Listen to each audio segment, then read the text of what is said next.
En el amanecer de la humanidad, cuando los primeros imperios se alzaban sobre la arena ardiente de Mesopotamia, el sol no solo iluminaba la tierra, era una sentencia, un testigo mudo de la crueldad que los hombres comenzaban a esculpir en la carne de sus semejantes.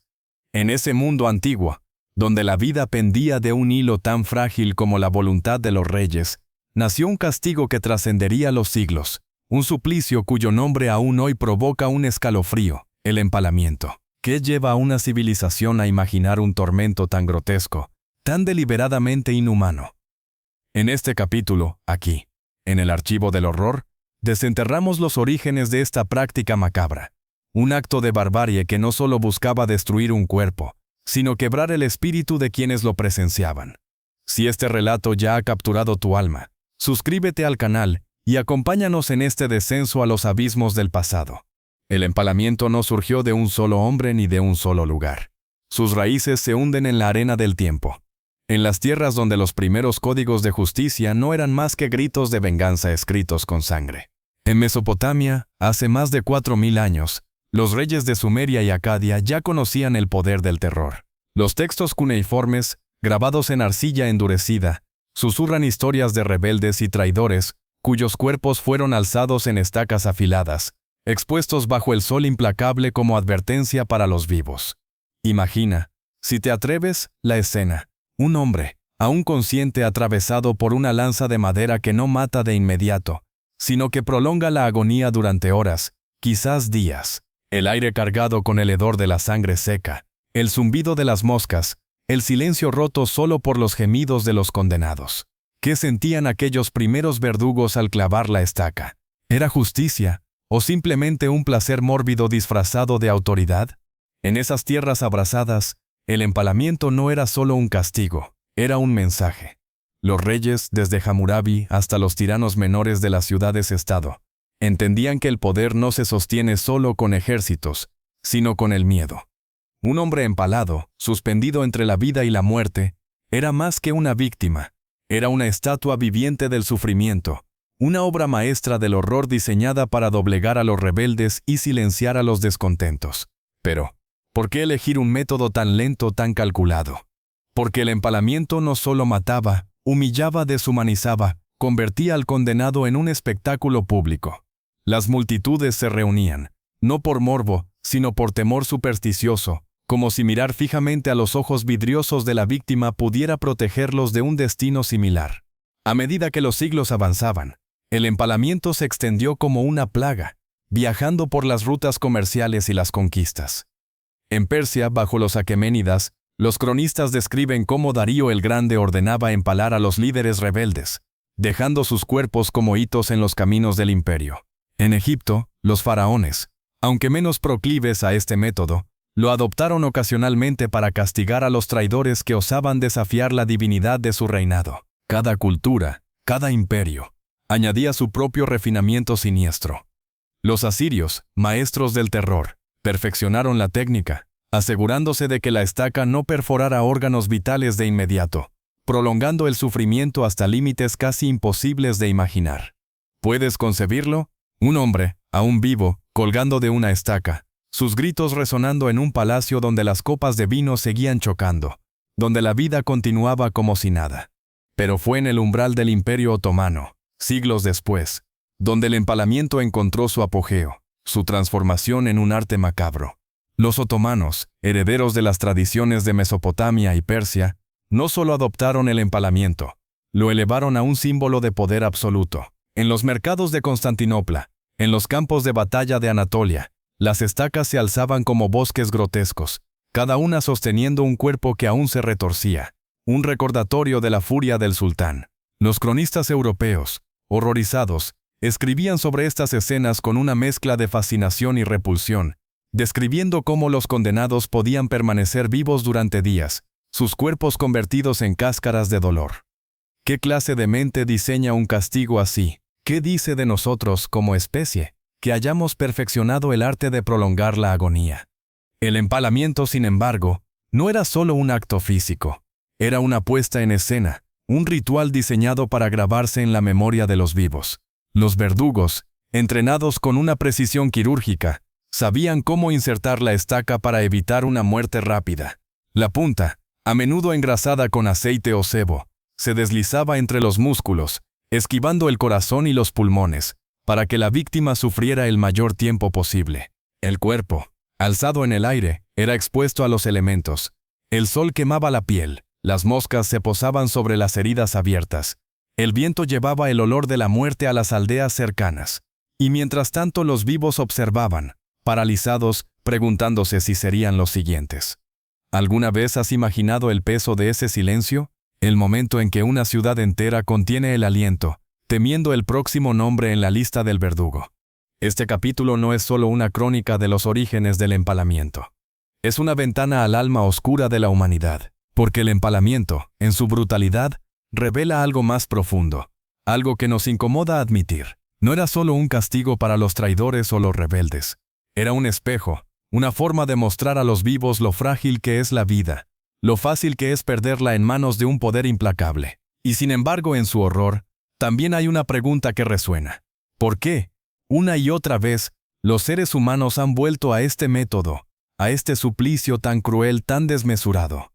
En el archivo del horror, no contamos estas historias para entretener, sino para confrontar. Si este relato ha removido algo en ti, si sientes el peso de estas verdades, te invitamos a unirte a nosotros. Suscríbete al canal y descubre más historias que el tiempo quiso enterrar, pero que nosotros desenterramos para ti. En las entrañas del Imperio Otomano, donde el poder se medía en sangre, y el miedo era la moneda de los sultanes, el empalamiento se alzó como un estandarte de terror, un símbolo tan brutal como los ejércitos que conquistaban tierras desde el Bósforo hasta los confines de Europa. Bajo el sol abrasador de Anatolia, en los mercados buliciosos de Constantinopla, las estacas se erguían como árboles malditos, cada una sosteniendo un cuerpo que aún respiraba, un testimonio vivo de la ira del soberano. ¿Qué clase de imperio necesitaba un castigo tan inhumano para mantenerse en pie? Hoy, en este capítulo nos adentramos en el corazón oscuro del dominio otomano, donde el empalamiento no era solo una ejecución, sino un espectáculo cuidadosamente orquestado, diseñado para quebrar almas y doblegar voluntades. ¿Te atreves a mirar de frente esta barbarie? El Imperio Otomano, en su apogeo, era un coloso que abarcaba 3 continentes, un mosaico de culturas unidas por la espada y la fe. Pero esa grandeza tenía un precio, y los sultanes lo pagaban con sangre. En el siglo XV, cuando el imperio comenzaba a consolidar su poder, los rebeldes, los traidores y los enemigos del sultán enfrentaban un destino que hacía temblar incluso a los más valientes. El empalamiento, heredado de las tradiciones de Mesopotamia y Persia, se convirtió en una herramienta esencial en el arsenal del terror otomano. No era suficiente con matar. Había que exhibir, humillar, transformar al condenado en un mensaje ambulante de sumisión. Imagina una plaza abarrotada, el aire denso con el olor a sudor y miedo, mientras un hombre, tal vez un líder rebelde o un espía capturado, era arrastrado ante la multitud. Sus gritos, aún no pronunciados, ya resonaban en la mente de los espectadores. El contexto de este horror no puede entenderse sin mirar a los hombres que lo ordenaban. Sultanes como Mehmed el Conquistador, cuya ambición redibujó los mapas del mundo, entendían el valor del miedo como arma política. En el año 1453, tras la caída de Constantinopla, las crónicas relatan cómo los cuerpos de los defensores de la ciudad fueron empalados y expuestos en las murallas. Un recordatorio para los vencidos de que la resistencia era inútil. Pero no eran solo los enemigos externos los que enfrentaban este destino. Los propios súbditos del sultán, desde visires ambiciosos hasta campesinos rebeldes, podían terminar en una estaca si desafiaban la autoridad. ¿Qué sentían esos hombres, atados y conducidos al lugar de su suplicio, sabiendo que no habría piedad? El silencio de la multitud, roto solo por el crujir de las cuerdas y el murmullo de las oraciones, debía ser más ensordecedor que cualquier grito. El empalamiento en el Imperio Otomano no era un acto improvisado. Era un ritual, ejecutado con una precisión que rayaba en lo quirúrgico. Los verdugos, hombres entrenados en el arte de infligir dolor, seleccionaban estacas de madera dura, a menudo de roble o cedro, pulidas para evitar que se astillaran, pero lo suficientemente afiladas para cumplir su propósito. La preparación comenzaba con la víctima, despojada de toda dignidad, atada o inmovilizada en el suelo. La estaca, engrasada para facilitar su entrada, se colocaba con cuidado, no para matar de inmediato, sino para prolongar la agonía. El proceso era lento, deliberado, un ballet macabro donde cada movimiento estaba calculado para maximizar el sufrimiento. La punta de la estaca se insertaba en el cuerpo, a menudo a través del abdomen o el recto, esquivando los órganos vitales para que la muerte no llegara demasiado pronto. Puedes imaginar el dolor, un dolor que no explota en un instante, sino que crece, se expande, como una marea que inunda cada nervio, cada hueso, cada rincón del alma. El cuerpo, una vez empalado, era alzado como un trofeo grotesco. A veces, la estaca se clavaba en la tierra, dejando al condenado suspendido en el aire, sus piernas colgando inútilmente, su peso agravando el tormento. Otras veces, se colocaba horizontalmente, como un estandarte de carne, para que todos pudieran verlo desde lejos. El sol quemaba la piel expuesta, las heridas se infectaban, y las moscas, atraídas por el olor de la sangre y la podredumbre, comenzaban su festín mientras la víctima aún vivía. Los cronistas otomanos, con una frialdad que estremece, describían cómo algunos condenados sobrevivían hasta 3 días, delirando, suplicando, mientras sus cuerpos se convertían en cáscaras rotas. El sonido de sus gemidos, mezclado con el zumbido de los insectos, era un coro de desesperación que resonaba en los corazones de los testigos. Pero el empalamiento no era solo un castigo para el condenado, era una advertencia para los vivos. En las ciudades otomanas, las estacas se erguían en lugares estratégicos, junto a los mercados, en las entradas de las fortalezas, en los cruces de caminos. Cada cuerpo expuesto era un recordatorio del precio de la desobediencia. Las madres apartaban la mirada de sus hijos, los comerciantes bajaban la voz, los soldados apretaban sus lanzas con más fuerza. El miedo, como un veneno, se filtraba en la sociedad, asegurando la lealtad al sultán. Y sin embargo, ¿era realmente lealtad? ¿O era simplemente el instinto de supervivencia? La resignación de un pueblo que sabía que cualquier paso en falso podía llevarlo a una estaca. El empalamiento, en su brutalidad, no solo mataba cuerpos, mataba la esperanza, la rebeldía, la humanidad misma. El impacto de esta práctica trascendía las fronteras del imperio. Los embajadores europeos, enviados a negociar con los sultanes, regresaban con historias que helaban la sangre. En el año 1566, durante el reinado de Solimán el Magnífico, un viajero veneciano describió un bosque de estacas a las afueras de Edirne, donde decenas de cuerpos colgaban como frutos podridos, sus rostros congelados en expresiones de agonía. Estas imágenes, exageradas o no, alimentaron la percepción del Imperio Otomano como un lugar de barbarie sin igual. Pero, ¿era el empalamiento realmente exclusivo de los otomanos? ¿O era simplemente una manifestación más visible de la crueldad que anidaba en todos los imperios, en todas las épocas? La respuesta, quizás, es más inquietante de lo que queremos admitir. El propósito del empalamiento en el Imperio Otomano no era solo castigar, era controlar. Cada estaca era un mensaje tallado en carne, un recordatorio de que el sultán no solo gobernaba, sino que poseía la vida y la muerte de sus súbditos. En un imperio tan vasto, donde las rebeliones podían estallar en cualquier momento, el empalamiento era una herramienta de propaganda, más poderosa que cualquier discurso o edicto. Y sin embargo, en su eficacia, también había una paradoja, porque el miedo, aunque poderoso, no siempre engendra lealtad. A veces, siembra las semillas de la resistencia. En las provincias lejanas, donde las estacas se alzaban con demasiada frecuencia, los susurros de rebelión comenzaban a crecer, alimentados por el mismo terror que buscaba aplastarlos. Al cerrar este capítulo, nos detenemos a reflexionar. El empalamiento, en el Imperio Otomano, no era solo un acto de violencia, era una declaración de poder, una forma de transformar el dolor en un espectáculo que moldeaba sociedades enteras. Pero ¿qué nos dice esto de la humanidad? ¿Por qué, en nuestra búsqueda de orden, recurrimos a métodos que deshumanizan tanto al verdugo como a la víctima? El eco de esas estacas aún resuena, no solo en los anales de la historia, sino en nuestra capacidad para infligir y soportar el sufrimiento. Si este relato te ha estremecido, si has sentido el peso de estas verdades, quédate con nosotros. Hay más historias enterradas en el pasado, esperando ser desenterradas. En el verano de 1462, el sol se alzaba sobre las colinas de Valaquia. pero no traía consuelo.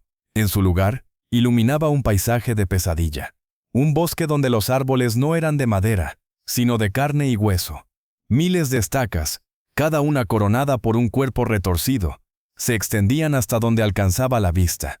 Un espectáculo tan grotesco que incluso el sultán Mehmed, un hombre curtido en la guerra, detuvo su ejército, paralizado por el horror. Este era el reino de Vlad Tepes, el empalador, un príncipe cuya crueldad convirtió su nombre en sinónimo de terror. ¿Qué impulsa a un hombre a construir un monumento al sufrimiento, a transformar la muerte en un arte macabro? En este capítulo, nos adentramos en la mente y los métodos de Vlad, el señor de las estacas, para desentrañar el legado de un hombre que no solo mataba, sino que esculpía el miedo en la carne de sus enemigos. Vlad Tepes, nacido en 1431, no era un monstruo desde el principio. Hijo de Vlad Dracul, un caballero de la Orden del Dragón, creció en un mundo donde la traición y la guerra eran tan comunes como el pan. Valaquia, una tierra atrapada entre el Imperio Otomano y el Reino de Hungría, era un campo de batalla constante.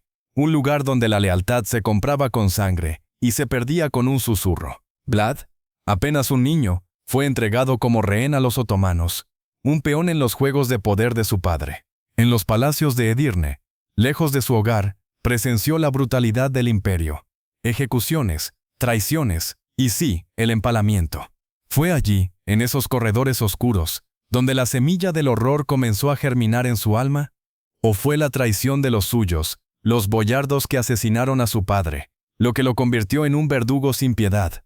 Cuando Vlad ascendió al trono de Valaquia en 1456, no era un príncipe cualquiera, era un hombre con una visión, una obsesión: proteger su tierra a cualquier costo, incluso si eso significaba convertirse en un demonio. Los otomanos, que exigían tributos y sumisión, eran su enemigo declarado, pero los boyardos, los nobles locales que conspiraban en las sombras, eran una amenaza igual de letal. Vlad no confiaba en nadie, y su reinado se convirtió en una cruzada de venganza y control. El empalamiento aprendido de sus captores otomanos se convirtió en su arma predilecta, no solo por su brutalidad, sino por su capacidad de infundir un terror que paralizaba a sus enemigos. ¿Qué sentía Vlad al ordenar estas ejecuciones? ¿Era la satisfacción de un estratega, o el placer oscuro de un hombre roto por su propio pasado? Una de las historias más infames de su reinado ocurrió en 1462, cuando el sultán Mehmed avanzó hacia Valaquia con un ejército que oscurecía el horizonte. Vlad, superado en número, no podía enfrentarlo en campo abierto. En su lugar, recurrió al terror. En las orillas del Danubio, cerca de la ciudad de Targoviste, ordenó la creación de lo que los cronistas llamarían el Bosque de los Empalados. 20.000 personas, según algunos relatos, soldados otomanos, traidores locales, e incluso inocentes, fueron empalados y dispuestos en hileras, un espectáculo diseñado para quebrar la moral del enemigo. Imagina la escena, si te atreves: estacas de madera, algunas de más de 3 metros, clavadas en la tierra, cada una sosteniendo un cuerpo que aún se retorcía. El aire, cargado con el olor de la sangre y la podredumbre, vibraba con los gemidos de los condenados. El sultán, al ver este horror, ordenó la retirada, incapaz de avanzar ante tal visión. ¿Era esto victoria, o simplemente locura? El proceso del empalamiento bajo Vlad era un ritual de precisión aterradora. Los verdugos, entrenados bajo su mirada implacable, seleccionaban estacas de diferentes tamaños, dependiendo del estatus de la víctima. Los enemigos importantes, como los boyardos traidores, merecían estacas más altas para que su sufrimiento fuera visible desde lejos. La preparación comenzaba con la víctima atada, a menudo desnuda, para maximizar la humillación. La estaca, afilada pero no demasiado, se insertaba lentamente, a veces durante horas, mientras los gritos de la víctima resonaban en los campos. Vlad, según las crónicas, observaba estas ejecuciones con una calma inquietante, a veces comiendo bajo la sombra de los cuerpos empalados. ¿Qué clase de hombre puede sentarse a la mesa mientras el aire se llena con el hedor de la muerte? ¿Era un estratega frío o un alma consumida por la venganza? El sufrimiento de las víctimas era indescriptible. La estaca, al penetrar el cuerpo, desgarraba músculos y tendones, pero los verdugos se aseguraban de evitar los órganos vitales. La muerte no llegaba por hemorragia, sino por la lenta asfixia de un cuerpo que ya no podía sostenerse. El peso del condenado, colgando de la estaca, agravaba el tormento, haciendo que cada movimiento fuera una nueva explosión de dolor. Algunos sobrevivían días, delirando bajo el sol, sus cuerpos hinchados por la infección, sus ojos vidriosos fijos en un horizonte que nunca alcanzarían. El zumbido de las moscas, el crujir de la madera bajo el peso, el olor a carne descomponiéndose. Cada detalle era una sinfonía del horror, orquestada por un hombre que entendía el poder del miedo. Pero el empalamiento de Vlad no era solo un castigo, era una declaración. Cada estaca era un mensaje a sus enemigos, a sus aliados, a su propio pueblo. Nadie estaba a salvo. Los boyardos que habían traicionado a su padre fueron los primeros en caer. En una sola noche, según los relatos, Vlad invitó a decenas de nobles a un banquete, solo para hacerlos empalar al amanecer. Las aldeas que se negaban a pagar tributos, los espías otomanos, incluso los mendigos que Vlad consideraba una carga, todos podían terminar en una estaca. Su reino se convirtió en un paisaje de pesadilla, donde el miedo era la única ley. Y sin embargo, ¿era Vlad un monstruo o un hombre desesperado por salvar su tierra? Las crónicas, escritas por sus enemigos, lo pintan como un demonio. Pero en Valaquia, algunos lo veían como un héroe, un defensor contra la invasión otomana. El impacto del bosque de los empalados trascendió las fronteras de Valaquia. Los viajeros que cruzaban la región llevaban consigo historias de un príncipe que desafiaba al mismísimo sultán con su crueldad. Estas historias, exageradas con el tiempo, alimentaron la leyenda de Drácula, un mito que mezclaba verdad y ficción. Pero el verdadero Vlad no necesitaba colmillos para ser temido. Su arma era la estaca, y su legado el terror que aún resuena en los anales de la historia. ¿Qué nos dice esto de la naturaleza del poder? Un hombre, solo contra un imperio, recurrió al horror para sobrevivir. Pero, al hacerlo, ¿no se convirtió en algo peor que sus enemigos? El bosque de los empalados no solo marcó a los que murieron en él, marcó a Vlad, a Valaquia, y a todos los que escucharon su historia. Al cerrar este capítulo nos enfrentamos a una verdad incómoda. Vlad Tepes no inventó el empalamiento, pero lo llevó a un nivel que lo hizo inmortal. Su reinado, breve pero sangriento, nos obliga a preguntarnos, ¿dónde está la línea entre la justicia y la barbarie? ¿Es posible defender una causa noble con métodos que deshumanizan a todos los involucrados? Vlad, el señor de las estacas, no ofrece respuestas fáciles. Su historia es un recordatorio de que el poder, cuando se ejerce sin límites, transforma a los hombres en sombras de sí mismos. Y mientras las estacas de Valaquia se pudrían con el tiempo, el eco de sus gritos sigue resonando, desafiándonos a mirar dentro de nosotros mismos. En un claro polvoriento, bajo un cielo que parecía indiferente al sufrimiento humano, el aire se llenaba con un silencio pesado, roto solo por el crujir de la madera, y los gemidos de un alma al borde del abismo. El empalamiento, ese suplicio que los hombres perfeccionaron con un refinamiento siniestro, no era solo una ejecución, era una danza macabra, una coreografía de dolor diseñada para prolongar la agonía hasta límites que la mente apenas puede concebir. ¿Qué sentía una persona al ser atravesada por una estaca, suspendida entre la vida y la muerte, mientras el mundo seguía girando a su alrededor? En este capítulo, nos sumergimos en el corazón del tormento, desentrañando cada etapa de este proceso inhumano, cada sensación que convertía a un ser humano en un lienzo de sufrimiento. Prepárate, porque lo que sigue no es para los débiles de espíritu. El empalamiento comenzaba mucho antes de que la estaca tocara la carne. Era un ritual que se iniciaba en la mente, en el momento en que la víctima comprendía su destino. Imagina un hombre, tal vez un soldado capturado, un rebelde o un campesino acusado de un delito menor, arrastrado por las calles hacia el lugar de su suplicio. Sus muñecas, atadas con cuerdas ásperas, cortaban la piel con cada forcejeo. La multitud, un mar de rostros que oscilaban entre el miedo y la fascinación, lo observaba en silencio, sus susurros apagados por el peso de lo inevitable. El condenado, con el corazón latiendo como un tambor enloquecido, veía la estaca por primera vez, una lanza de madera, larga y gruesa, su punta afilada brillando bajo el sol como un presagio. ¿Qué pensamientos cruzaban su mente en ese instante? ¿Rabia, arrepentimiento o simplemente un terror tan profundo que apagaba todo lo demás? La preparación era un acto de crueldad en sí misma. Los verdugos, hombres endurecidos por años de sangre, trabajaban con una precisión que desmentía la brutalidad de su tarea. La estaca, a menudo de roble o cedro, era seleccionada con cuidado.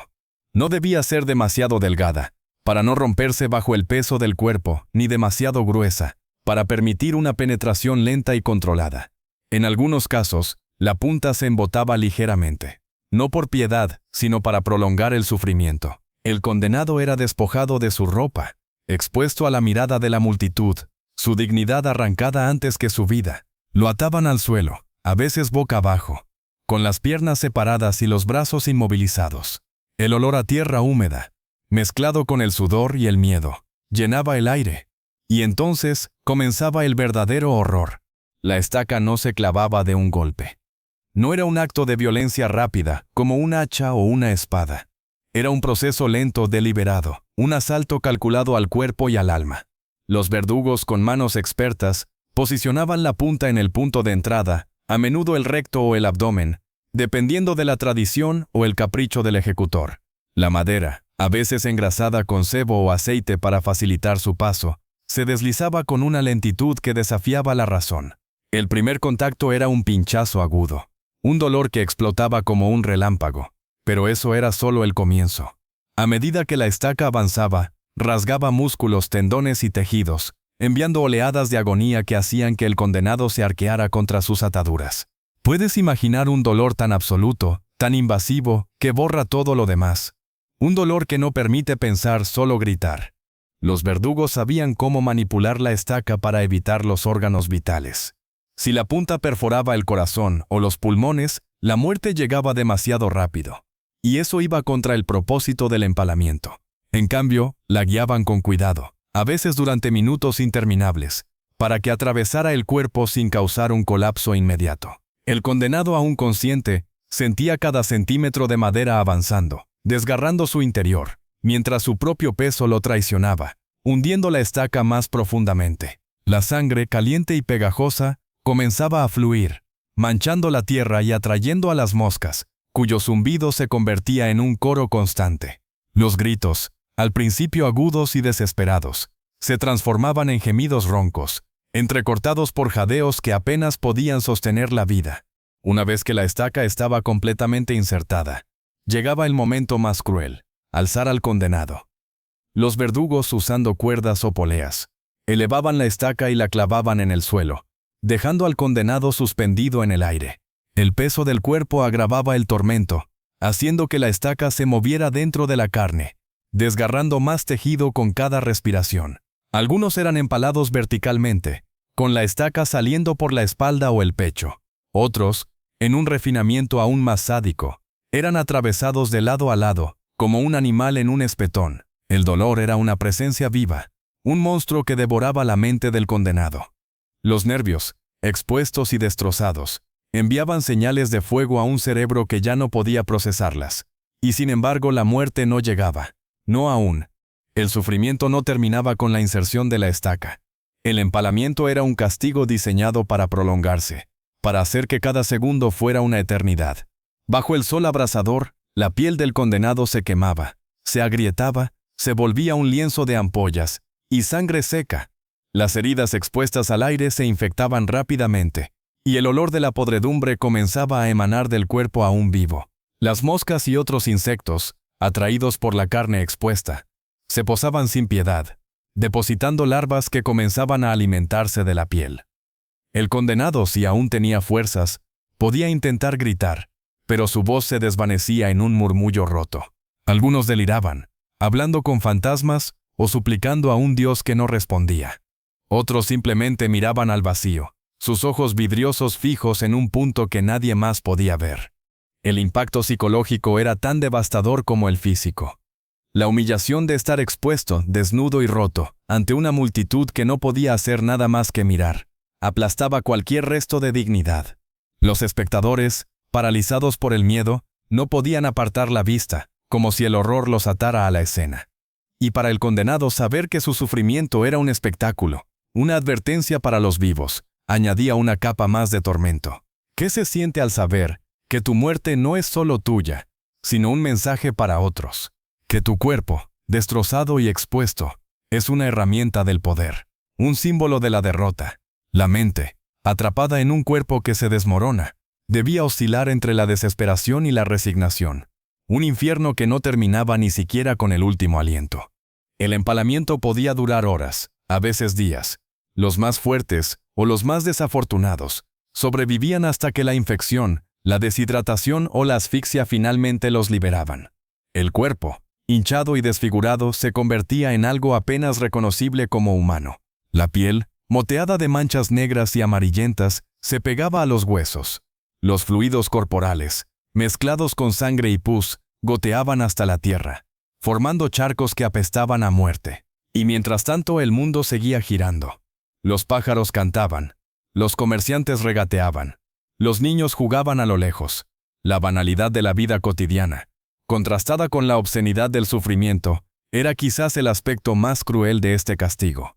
¿Por qué un castigo tan lento, tan teatral? Porque el empalamiento no era solo para la víctima, era para los vivos. Cada estaca, cada cuerpo suspendido, era un recordatorio del poder absoluto de quienes lo ordenaban. Era un mensaje que resonaba en los corazones de los testigos: desobedece, y este será tu destino. Pero también nos confronta con una pregunta más profunda.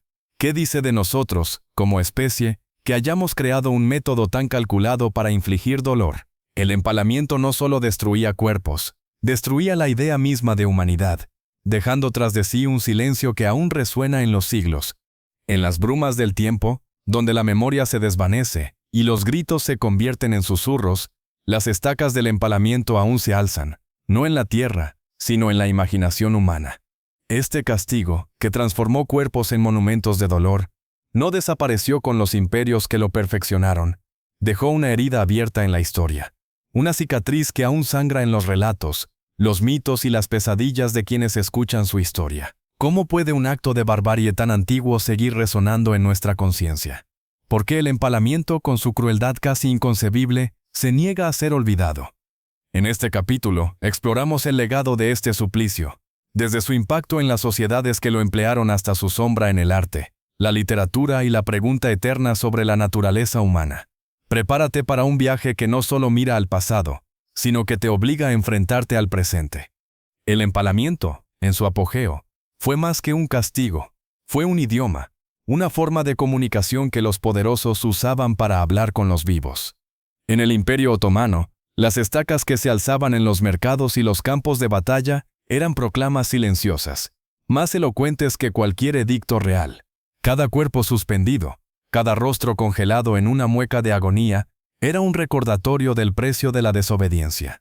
Pero este mensaje no se desvaneció con la muerte de los condenados. Los cronistas, los viajeros, los embajadores que presenciaron estas escenas llevaron consigo historias que cruzaron fronteras, sembrando el terror y la fascinación en tierras lejanas. En Europa, donde el empalamiento era menos común, las descripciones de los bosques de estacas otomanos o de las hazañas de Vlad Tepes se convirtieron en relatos que alimentaban tanto el miedo como la curiosidad mórbida. ¿Era esto justicia, o simplemente una exhibición de poder que desafiaba toda moral? El impacto inmediato del empalamiento en las sociedades que lo practicaban era innegable. En el Imperio Otomano, las estacas no solo sofocaban rebeliones, moldeaban la psicología de un pueblo. Las aldeas vivían bajo la sombra de este castigo, donde un paso en falso podía convertir a un hombre en un espectáculo de sufrimiento. Los niños crecían escuchando historias de traidores y rebeldes cuyos cuerpos colgaban como advertencias, y los adultos aprendían a bajar la mirada, a guardar silencio, a obedecer. Pero este control tenía un costo. El miedo, aunque efectivo, no siempre engendra lealtad.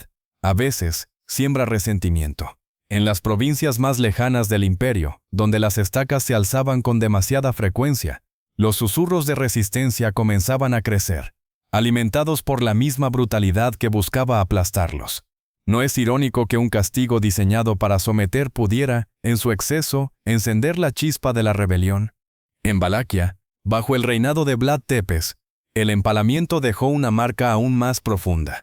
Vlad, con su bosque de los empalados, no solo aterrorizó a los otomanos, transformó su pequeño reino en un mito viviente. Los relatos de sus crueldades, exagerados por sus enemigos, viajaron por Europa, convirtiéndolo en una figura que oscilaba entre el héroe y el monstruo. Para los valacos, Vlad era un defensor feroz, un hombre que desafió al coloso otomano con una audacia que rayaba en la locura.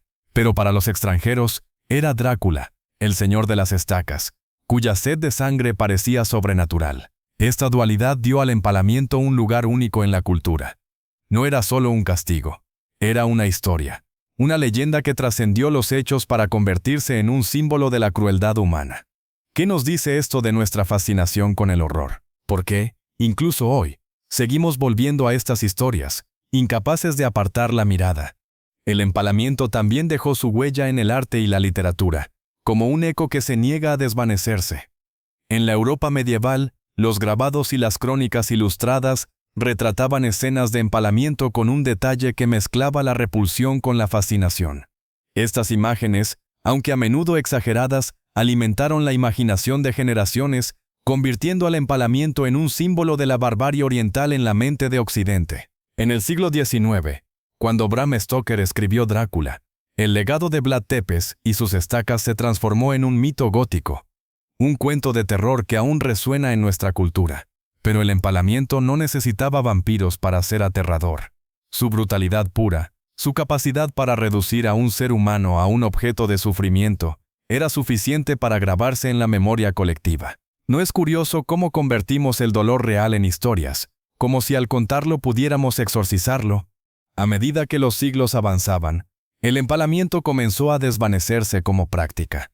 En el Imperio Otomano, las reformas del siglo XIX, influenciadas por la presión europea, llevaron a la abolición gradual de los castigos más crueles. En Europa, donde el empalamiento nunca fue tan común, otros métodos, como la guillotina o la horca, tomaron su lugar, presentados como formas más humanas de ejecución. Pero, ¿es realmente humana cualquier forma de quitar la vida? El empalamiento, con su lentitud y su teatralidad, ponía al descubierto una verdad incómoda. La ejecución, en cualquier forma, es un acto de poder, un espectáculo diseñado para controlar. Y aunque las estacas ya no se alzan en las plazas, su espíritu persiste en las formas modernas de violencia, en los castigos que infligimos para afirmar nuestra autoridad. ¿Hemos avanzado tanto como creemos, o simplemente hemos cambiado las herramientas? El legado del empalamiento también nos confronta con una pregunta filosófica. ¿Por qué la humanidad, una y otra vez, recurre a la crueldad para resolver sus conflictos? El empalamiento no era solo un castigo, era una expresión de poder absoluto, una forma de transformar el cuerpo humano en un lienzo donde se escribía la voluntad del soberano. Pero al hacerlo, también deshumanizaba al verdugo, al espectador, a la sociedad entera. Cada estaca era un espejo que reflejaba lo peor de nosotros mismos. Nuestra capacidad para infligir dolor, para justificar la barbarie en nombre de la justicia o la seguridad. Y sin embargo, también había algo profundamente humano en este acto. Porque el empalamiento, en su exceso, revelaba el miedo al caos, la obsesión por el control, la fragilidad de un orden que solo podía sostenerse con sangre. ¿No es esa fragilidad lo que nos persigue aún hoy, en un mundo donde la violencia sigue siendo nuestra respuesta a la disidencia? El eco de las estacas también se siente en cómo recordamos el pasado. En Rumania, Vlad Tepes es una figura compleja, venerado por algunos como un héroe nacional, demonizado por otros como un tirano. En Turquía, las crónicas otomanas hablan del empalamiento con una frialdad que oculta el horror, como si fuera solo una herramienta más en el arsenal del imperio. Pero en ambos casos, el empalamiento sigue siendo una herida abierta, un recordatorio de lo que somos capaces de hacer cuando el poder y el miedo se entrelazan. Y en nuestra propia era, cuando las imágenes de violencia llenan nuestras pantallas, no seguimos siendo espectadores de un espectáculo no tan diferente. Las estacas han desaparecido, pero la fascinación por el sufrimiento, por el control, por el mensaje tallado en carne permanece. ¿Qué dice esto de nosotros, que seguimos mirando, incapaces de apartar la vista? Al cerrar este capítulo, nos quedamos con una verdad inquietante. El empalamiento no fue solo un castigo de otra época. Fue una expresión de algo eterno en la humanidad, nuestra capacidad para crear y justificar el horror. Su legado no está en las estacas que se pudrieron con el tiempo, sino en las preguntas que nos deja. ¿Por qué necesitamos el dolor para afirmar el poder? ¿Por qué incluso ahora nos atrae el espectáculo del sufrimiento? El empalamiento, con toda su brutalidad, nos obliga a mirar dentro de nosotros mismos, a reconocer las sombras que aún llevamos. Y mientras esas sombras persisten, el eco de las estacas seguirá resonando, recordándonos que la barbarie no es solo parte de nuestro pasado, sino una posibilidad constante en nuestro futuro. En un mundo que se jacta de su progreso, donde la luz de la razón promete desterrar las tinieblas, las sombras del pasado aún se alargan, susurrando verdades que preferimos ignorar. El empalamiento, con su brutalidad desnuda, parece pertenecer a una era lejana, a un tiempo de sultanes y príncipes enloquecidos por el poder. Pero, ¿es realmente un relicto olvidado? ¿O vive aún en las formas modernas de crueldad que nos rodean? En este capítulo final, nos enfrentamos al legado más perturbador del empalamiento. No las estacas que atravesaron cuerpos, sino las ideas que las sostuvieron, ideas que aún resuenan en nuestra capacidad para infligir y justificar el dolor. Aquí, en el archivo del horror, no solo desenterramos el pasado, lo sostenemos como un espejo, preguntándote, ¿qué ves reflejado en él? Si este viaje te ha estremecido, te invitamos a unirte a nosotros, a suscribirte al canal, y a seguir explorando las profundidades de la condición humana. El empalamiento, en su esencia, era más que un castigo físico, era una declaración, un grito tallado en carne que proclamaba el poder absoluto del verdugo. En el Imperio Otomano, las estacas se alzaban como estandartes de dominio, recordando a los súbditos que la desobediencia tenía un precio incalculable. En Valaquia, Vlad Tepes convirtió el empalamiento en un arte de terror, un espectáculo que doblegaba ejércitos y moldeaba leyendas. Pero, ¿qué nos dice esta obsesión por el sufrimiento público?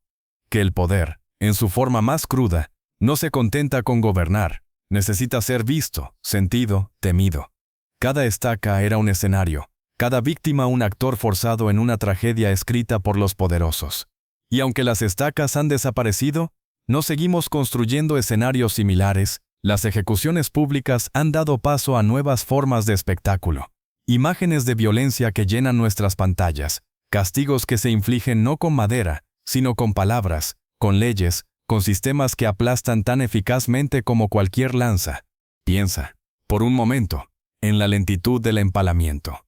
No era un acto impulsivo, no era un estallido de ira, era un proceso deliberado, calculado para maximizar el dolor, para prolongar la agonía hasta que la víctima se convirtiera en un símbolo. Esa lentitud, esa intención, es lo que hace que el empalamiento sea tan inquietante, porque revela una verdad sobre nosotros. La crueldad humana no siempre es un accidente. A menudo es un arte, una elección. En el siglo XV, los verdugos afilaban sus estacas con cuidado, seleccionaban a sus víctimas con propósito, y alzaban los cuerpos con una precisión que rayaba en lo ritualístico. Hoy nuestras formas de crueldad son más sutiles, pero no menos intencionales. ¿No es la indiferencia ante el sufrimiento ajeno una forma de empalamiento moderno? Cuando cerramos los ojos ante la injusticia, cuando justificamos el dolor en nombre del orden o la seguridad, ¿no estamos en esencia clavando una estaca en el corazón de nuestra propia humanidad? El empalamiento también nos confronta con la figura del espectador. En las plazas de Constantinopla, en los campos de Valaquia, las multitudes se reunían, no siempre por elección, sino por la necesidad de comprender, de procesar el horror que tenían ante sí. Sus rostros, congelados en una mezcla de miedo y fascinación, reflejaban una verdad incómoda. Somos atraídos por el sufrimiento, incluso cuando nos repugna.